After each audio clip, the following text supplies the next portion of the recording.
say them. And there actually is, there is a muscular register in the face for contempt.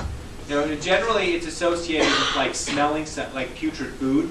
So like when you smell putrid food, what you do is you attempt to close your nostrils and to move away from something. And so you move back, look down on it, and attempt to close your nostrils by scrunching your nose and looking down. And so that same sort of facial expression can indicate disgust. And there are points at which you can sort of see that facial expression on both of their faces. But then, of course, you can hear the sarcasm in the voice, too. The sarcasm is really clear. The kind of sing-songy, contemptuous rhythm to the voice. All right, so those are, I think the contempt is really clear. How about defensiveness? The threats that they were both making back and forth. Okay. Yep, they're making threats back and forth, and they ultimately end with the conclusion that what? What's the conclusion of the conflict? They're going to go to war, right? I mean, talk about a cycle of attack and counterattack. I mean, they've said let's make it formal. Let's stop messing around with this. Let's call it a spade a spade. Let's just go to war. And so they ultimately decided that they're going to go to war. How about stonewalling? Any stonewalling? Right at the end. Okay, where is the stonewalling happening? Right at the end.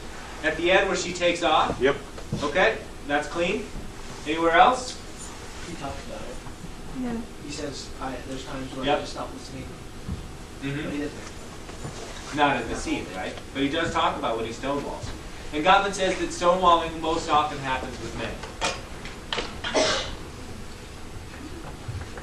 Okay. All right. I think that's interesting. All right, let's get more optimistic now. That's a pretty pessimistic movie. It's a good movie. It's certainly one of our favorites.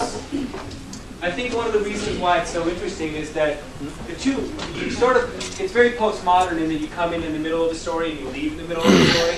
So you really don't know the backstory on these characters at all. The only way that you learn the backstory from the characters is through exposition in the dialogue. But the problem is at some point in the film or the play, you realize that the characters are lying. They're lying to one another. They're lying to themselves. They're lying to the couple that they're being introduced to the drinking party. And so it becomes interesting to know, what exactly is their history, and whose side should you take? Like, 'cause sometimes, she's more sympathetic, and sometimes he's more sympathetic, and so you're sort of always moving back and forth. And so it's a very engaging film. It's what they call a readerly text, in that you have to sort of complete the story in order to enjoy it. And I think that's one of the reasons why we like it so much. Not because it's relatively sadistic and pessimistic, but just because it's they're interesting characters. But let's get optimistic.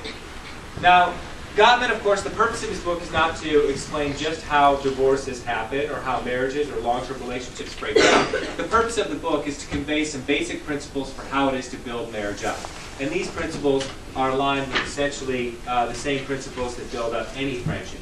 And so the first thing he talks about are love maps. Now think about it in terms of schema. We talked about schema. Remember, that's the mental filing folders in which you hold information and organize information so that that information can be retrieved. Well, love maps are like that, except it's schema about your partner. And what Gottman says is that one of the things that a couple needs to do is they need to spend time learning about one another's history. They need to learn one another's love maps.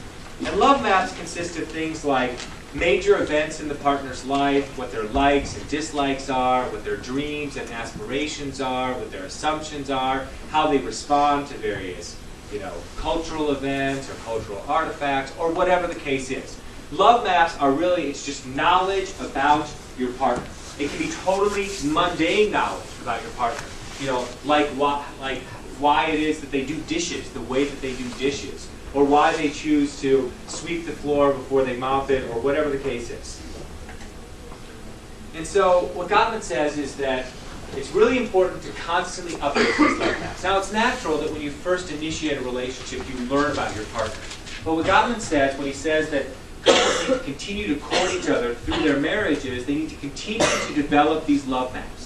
Because both of the partners are changing, and therefore their perspectives on their lives are changing. Their history, like various elements of their history, is becoming more and less salient over time. And so it's important, Gottman says, to continue to update these love maps. Gottman says that these love maps and that spending time learning about your partner is investing in the relationship.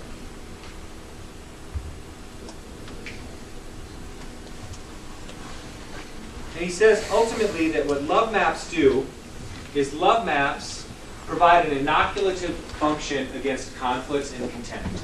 So that the more you know your partner and the more detailed your love map is, the harder it is to have contempt for your partner because you know them well. They're a person to you. Now this maps on well to a theory in communication studies called social penetration theory. And social penetration theory is an interpersonal theory. It's an interpersonal theory of relationship development. And its fundamental proposition is that the more two individuals know about one another, the closer their relationship will be. And so it defines that knowledge of one another as intimacy and argues that there's a positive relationship between intimacy and relational closeness. And so it's a simple positive relationship. The more you know about your partner, the more relationally close you'll be with that partner. So it's like cultivation theory. Cultivation theory says the more you watch TV, the more you'll think the real world is like TV. Social penetration theory says the more you know about somebody, the closer you will feel in terms of your relationship to that person. And so there's a positive relationship there. And so this is backed up by research from several fields. Interestingly enough, marriages experience an enormous amount of stress after the first child. You may or may not know this. Relationships change substantially once a baby is involved. Partners are getting less sleep, they have less free time, so they're not eating as well, they're not having sex as much. Everything is really, really stressful. And so research clearly shows that most couples experience a substantial reduction in marital satisfaction after the first child. Now what Gottman found is that there's a moderating factor. That 77% of couples without love maps, or 77% of couples will experience a reduction in marital satisfaction after the first child.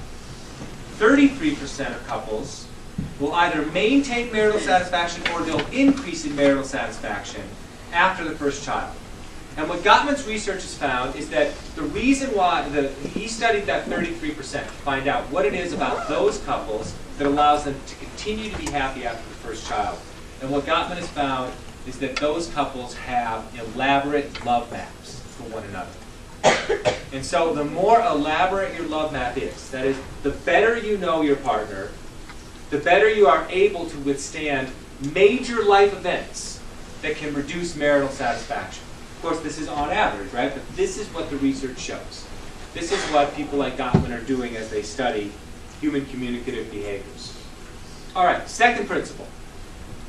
Nurture the fondness and admiration system for your partner. And what Gottman says is that fondness and admiration is a fundamental sense that the other is worthy of being respected and liked. He argues that this is the core of happy marriages.